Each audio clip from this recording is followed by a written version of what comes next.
Je disais merci pour cette excellente présentation. Nous avons tous appris à travers les cas cliniques qui ont été exposés dans cette présentation. On va prendre les questions sur notre page Facebook, mais avant, je me permets de vous poser la première question à propos du premier cas clinique. Vous avez dit que c'est un petit qui est venu et avec le diagnostic de rachitisme vitamino-résistant. Il avait pris, selon vous, beaucoup des fortes doses de vitamine D.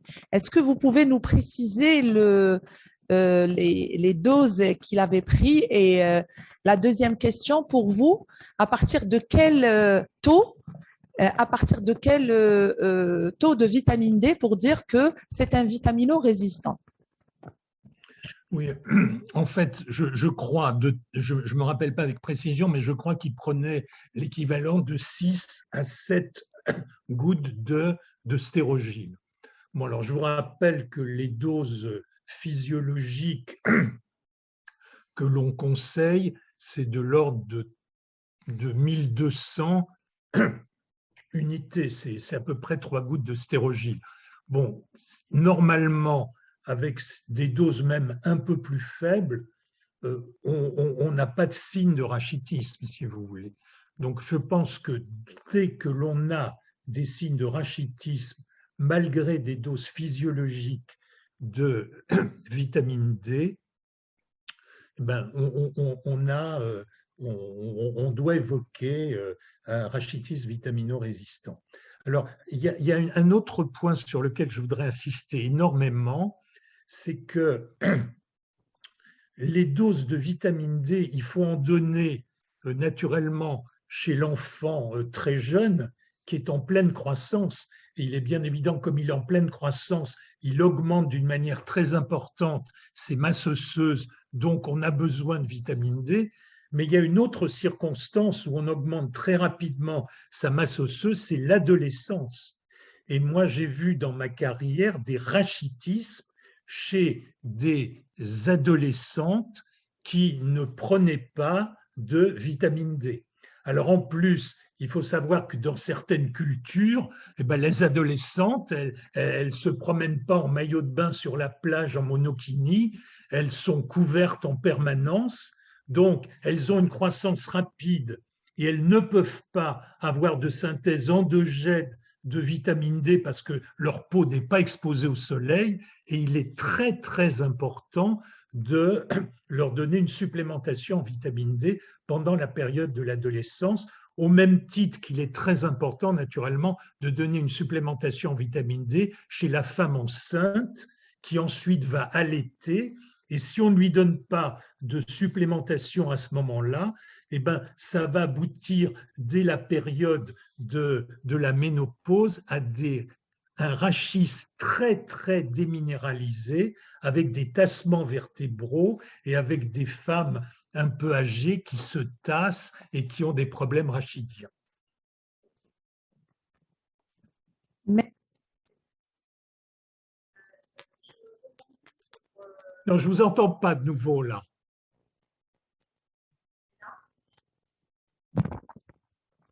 Et là, je ne vous entends pas. OK. Et maintenant, vous arrivez à nous je vous entendre? entends. Très bien. Je disais, vous nous permettez de rebondir sur les précisions que vous venez d'apporter pour vous demander est-ce que vous pouvez nous apporter plus de précisions sur le schéma à adopter pour la supplémentation chez le nourrisson, chez les adolescents. C'est une question qui a été posée sur notre page. Oui, moi, je pense qu'il faut donner une supplémentation en vitamine D de l'ordre de 1200 unités pendant toute la période de croissance rapide, c'est-à-dire jusqu'à l'âge de 2-3 ans. Après, la supplémentation n'est pas indispensable. Certains pédiatres se pose la question de donner une petite supplémentation en vitamine D, donc 2-3 gouttes pendant les 3 mois d'hiver. Ce n'est pas indispensable, mais par contre, ce qui est indispensable, c'est également une supplémentation en vitamine D pendant la période de l'adolescence, là aussi 1200 unités, et puis chez la femme enceinte et chez la femme qui allaite. Alors l'autre point également, c'est qu'il y a toujours un risque de ne pas donner suffisamment de vitamine D, mais il y a également un risque de donner trop de vitamine D. Et moi, lors de mes dernières consultations à Necker, j'ai vu un enfant avec une néphrocalcinose, parce que pour une raison complètement aberrante, il recevait 10 gouttes, c'est-à-dire 10 gouttes de vitamine D tous les jours. Bon, c'était 4000, 5000 unités et il avait une néphrocalcinose. Et donc, j'insiste lourdement lorsque, pour des raisons médicales, on donne une supplémentation extra-physiologique de vitamine D, il faut absolument régulièrement surveiller l'apparition éventuellement d'une hypercalciurie. Et j'insiste de nouveau que calculer la calciurie sur les urines de 24 heures, bon, 9 fois sur 10, on a des résultats qui sont faux, parce que c'est impossible de recueillir les urines de 24 heures d'une manière fiable chez l'enfant et l'adolescent. Et donc, j'insiste lourdement sur l'étude, en général sur la première miction du matin, sur le rapport calcium sur créatinine sur une miction. Très bien. Pour juste vous apporter une précision, il y a certains pays, d'où le nôtre, dans le nôtre, qui adoptent un schéma de supplémentation par dose de charge. Donc, on sait très bien que la supplémentation la plus physiologique doit être régulière, quotidienne. Mais que pensez-vous de cette supplémentation qu'adoptent certains pays de donner une dose ponctuelle chaque 3 mois ou chaque 6 mois? Est-ce qu'elle est plus pourvoyeuse d'intoxication par rapport à la supplémentation régulière, journalière ou hebdomadaire? Oui, la réponse est oui. Alors, moi, je ne suis pas, si vraiment on est en présence d'un milieu social très, très défavorisé et on a l'impression que si on prescrit 3 gouttes tous les jours, ça ne sera pas donné. Donc, on peut très bien donner l'équivalent, c'est-à-dire 100 000 unités tous les 3-4 mois, par exemple. Et c'est mieux que rien. C'est mieux que rien, avec cependant, dans les quelques jours qui suivent la prise de cette dose de charge, un risque d'hypercalciurie. Par contre, moi j'ai vu à 2 reprises des intoxications à la vitamine D dues à des doses de charge.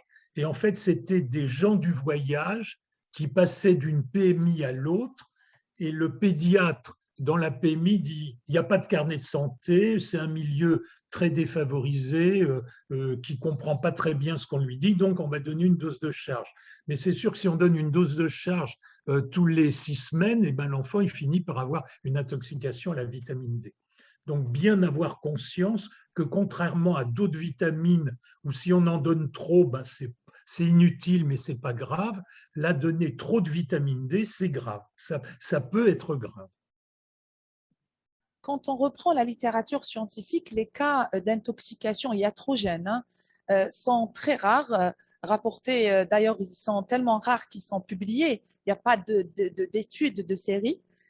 Mais il y a de plus en plus d'articles sur cette mutation du cytochrome 24A1. Quelle est votre expérience? Est-ce que vous en avez vu beaucoup? Oui. Alors là, ce qu'on appelait l'hypersensibilité à la vitamine D est loin d'être exceptionnel. Et donc, mais les vieux pédiatres et moi, quand j'étais interne, on m'avait fait des cours sur l'hypersensibilité à la vitamine D. Et donc, effectivement, les vieux pédiatres avaient déjà senti que pour certains enfants, la vitamine D pouvait être iatrogène. Et effectivement, maintenant, on a l'explication. Et l'hypersensibilité à la vitamine D n'est pas une maladie exceptionnelle, contrairement certaines mutations du calcium sensor, etc. Ce n'est pas quelque chose d'exceptionnel. Et j'insiste lourdement sur le fait que c'est très important d'en faire le diagnostic, car si on n'en fait pas le diagnostic, on a une véritable néphrocalcinose qui peut être grave et qui peut avoir des conséquences néphrologiques très importantes. Merci. Il y a une question sur notre page Facebook qui s'intitule Quel est le conseil que vous donneriez à un couple qui désire d'avoir d'autres enfants et qui ont déjà un enfant qui a un rachitisme vitamino-résistant? Derrière cette question, est-ce qu'il y a une récidive, un risque de récidive? Bon, alors, comme excusez-moi, comme je vous l'ai dit, bon, le terme de rachitisme vitamino-résistant, c'est quelque chose de trop vaste. Hein. Il y a 25 causes de rachitisme vitamino-résistant, donc il faut savoir, avant de donner des conseils, savoir quelle est la cause exacte de ces rachitismes vitamino-résistants. Et c'était un des buts de cette présentation à propos de certaines observations qui sont rares, mais qui permettent de dérouler le raisonnement logique. Enfin, c'est exceptionnel qu'on diminue, on conseille à des parents de diminuer leur famille parce qu'un de leurs enfants a un syndrome vitamino-résistant. En plus, maintenant, si on a la mutation, il est sûr qu'il y a une forme, quelque chose d'extrêmement grave, c'est la mutation du récepteur pour la 1,25 OHD3, parce que vous voyez, vous devez, c'est extrêmement grave, l'enfant doit recevoir du calcium par voie intraveineuse en permanence, ça c'est extrêmement grave. Mais je pense qu'il faudrait peut-être vérifier, mais j'ai l'impression qu'on pourrait, chez le fœtus, faire un diagnostic anténatal d'une mutation du récepteur de la 1,25 OHD3. Bon, il faudrait vérifier auprès de généticiens si ça a déjà été fait, mais d'un point de vue théorique, ça pourrait l'être. Autre question, quel est le rythme de perfusion? Quel est le rythme de perfusion du calcium dans le rachitisme vitamino-résistant pseudo-carentiel de type 1? Non, alors, en fait, l'indication de perfusion de calcium reste tout à fait exceptionnelle, hein, parce que dans la quasi-totalité des cas, vous voyez, on peut donner du calcium par la bouche avec une supplémentation en vitamine D sous forme active, c'est-à-dire hydroxylée en 1-alpha, et les indications de perfusion de calcium sont exceptionnelles. Alors, si effectivement vous recevez en urgence un enfant qui convulse et qu'on se rend compte que cette convulsion est due à une hypocalcémie profonde, bon, faut faire de la médecine symptomatique et bien évidemment le perfuser en calcium. Bon, il n'y a pas de risque de provoquer des hypercalcémies malignes si on donne des posologies habituelles de calcium par voie intraveineuse, et on ne va pas provoquer non plus de néphrocalcinose si pendant 2-3 jours l'enfant a reçu du calcium par voie intraveineuse.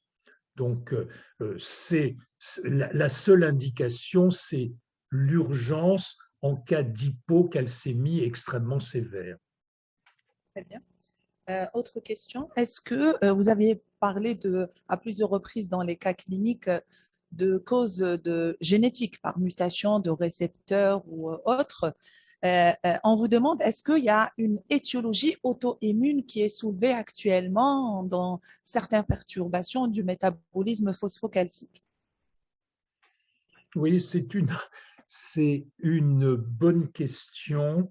Je préfère ne pas y répondre parce que là, je crois que c'est un chapitre que je ne domine pas beaucoup. Là. Alors, il existe des… Attendez, En 2 minutes, je ne vais pas répondre. C'est une bonne question, mais en 2 minutes. Attendez, je pense éventuellement. Non, il faudrait imaginer, quand on parle de maladies auto-immunes, qu'il y aurait des auto-anticorps anti-récepteurs du 1,25 ou HD3 ou des auto-anticorps contre certains mécanismes du métabolisme de la vitamine D que je vous ai expliqué. Je ne peux pas répondre à cette question. C'est une bonne question, mais je ne peux pas y répondre. Très bien, merci. Euh, Autre question. Comment expliquer l'hyperphosphorémie en cas d'insuffisance rénale? Bon, alors là, c'est exactement ce que j'ai expliqué. Non, en fait, le phosphore est normalement filtré et épuré par le rein. Et il est sûr que quand vous avez une diminution importante de la filtration glomérulaire, eh ben, toutes les molécules qui normalement sont épurées ne le sont pas. Et c'est pour ça que vous avez une augmentation de l'urée sanguine, une augmentation de la créatinine sanguine, une augmentation de la kaliémie. Eh ben, c'est par le même mécanisme que le phosphore, qui normalement est épuré par le rein, ne l'est pas. Et donc, vous avez une hyperphosphorémie. Donc là, l'hyperphosphorémie est la conséquence de la diminution de la capacité de filtration glomérulaire. Merci. Une autre question. On vous demande, est-ce qu'il y a une approche diagnostique spécifique devant un nouveau-né dans le cadre du dépistage où on découvre des microcalcifications d'un seul côté, d'un rein droit ou gauche? Donc, est-ce qu'il y a une conduite précise? Bon, moi, je pense qu'il faut faire un bilan de toute lithiase, même survenant chez un enfant très jeune. Et d'ailleurs, on peut avoir une lithiase due à une cause métabolique et d'avoir qu'un calcul qu'unilatéral. Donc, il est sûr que pour moi, il faut commencer par une cristallurie. Et j'insiste lourdement sur l'intérêt très important de l'étude des cristaux dans les urines. Alors, la grande difficulté, c'est que pour que cet examen soit fiable, il faut que ça soit fait dans un laboratoire qui a vraiment l'habitude de ce type d'examen. Par exemple, à Paris, où il y a quand même des centaines de laboratoires, eh ben moi, je pense qu'il n'y en a que 2, à ma connaissance, qui étudient la cristallurie d'une manière fiable. C'est à l'hôpital Tenon, grâce au docteur Dodon et au professeur Le Tavernier, et également à l'hôpital Necker. Et il est sûr que grâce à cette cristallurie, on peut faire, par exemple, il y a une cause très très rare de déficit de lithiase, qui est le déficit en 1,3 d'hydroxyadénine. Bon, c'est grâce à une cristallurie où on voit ces cristaux tout à fait anormaux qu'on en fait le diagnostic. Alors, ça fait des diagnostics brillants, mais grâce à une cristallurie qui est très bien faite. Donc, le message, c'est que dans un pays comme l'Algérie, il n'est pas question d'avoir des dizaines de laboratoires qui étudient la cristallurie d'une manière fiable, mais au moins dans chaque CHU, il faudrait que des biologistes se spécialisent pour obtenir des résultats fiables des cristalluries chez des enfants qui ont des lithiases ou des néphrocalcinoses. Merci. Avant-dernière question, je vais passer la parole à ma collègue pour vous poser la question. Alors, ma question est peut-être hors sujet. C'est juste une petite question. Je voudrais savoir s'il y a un équivalent de protéinurie de 24 heures sur un seul échantillon d'urine. Oui, oui, absolument. Pour le cas de la calciurie de 24 heures. Oui, oui, oui, absolument. Donc là aussi, on fait un rapport protéinurie sur créatininurie. Et alors là, et en fait, on considère qu'il existe une protéinurie qui est… Alors, il faudrait… Bon, j'ai un trou de mémoire là, mais effectivement, en présence d'une protéinurie, on fait également un rapport protéinurie sur créatininurie. Et, malheureusement, je n'ai plus les chiffres en tête, mais vous trouverez ça si vous allez sur Internet, vous trouverez très facilement. Et là aussi, moi, je me rappelle très bien que des fois, j'avais à mes consultations des enfants envoyés par un médecin traitant pour existence d'une protéinurie pathologique, et quand on faisait le rapport protéinurie sur créatininurie, ce rapport était normal. Donc, la réponse est oui. Il faut étudier lorsqu'on est en… Alors naturellement, si vous avez une protéinurie de 3 grammes par litre, c'est sûr qu'on est sûr que la protéinurie est tout à fait pathologique. Mais quand vous êtes dans les doses de 0,3, 0,4 grammes par litre, il faut faire un rapport parce qu'on peut avoir ces chiffres lorsque les urines sont très concentrées, mais dans ce cas-là, la créatininurie est également très concentrée. Et est-ce que ce rapport est fiable par rapport à une collecte des 24 heures? Ah ben, il est beaucoup, beaucoup plus fiable. Une fois de plus, j'insiste. Moi, je sais qu'actuellement, quand j'étais chef de service, on ne faisait plus du tout de protéinurie des 24 heures. C'est impossible de mettre une infirmière près de l'enfant 24 heures sur 24. Donc, ce résultat n'est pas fiable et il ne faut plus le prescrire. Et c'est sur la miction du matin ou peu importe? C'est mieux, oui, parce que les urines sont plus concentrées, si vous voulez. Et donc, il faut absolument, pour la protéinurie, pour la calciurie, raisonner sur des rapports calcium sur une miction calcium sur créatinine ou protéinurie sur créatinine. Très bien. Dernière question. On vous demande des précisions sur le calcium sensor parce que vous l'avez bien illustré, mais il demande plus de précisions, s'il vous plaît. Non, mais c'est un récepteur qui est localisé sur la cellule parathyroïdienne, et ce récepteur stimule ou inhibe la sécrétion de PTH par la cellule parathyroïdienne.